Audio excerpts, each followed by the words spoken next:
এখন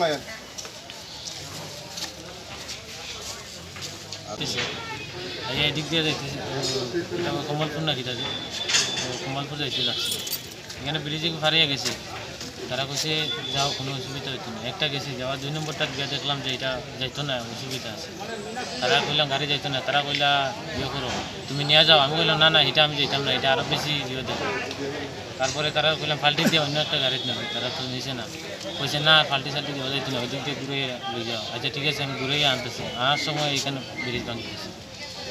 আচ্ছা আপনারা কোন জায়গা থেকে আইছিলেন? আমি আছি তো ওই সুরের বাড়ি থেকে।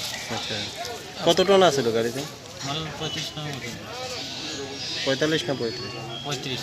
আচ্ছা তারপরে দিয়ে এখানে কোন জায়গা কি হালালি বাট্টাতে না ইয়েতে কমলপুরে? না কমলপুর বাগানে। আচ্ছা ইট বাট্টাতে না বাগানে? বাগানে, চা বাগানে। হ্যাঁ বাগানে। মালিকের সাথে কথা হয়েছে? হ্যাঁ মালিকের সাথে কথা কি কইছে? মালিকে কইছে ফটো শটো উঠে দেওয়া তো আমার কাছে। আচ্ছা আচ্ছা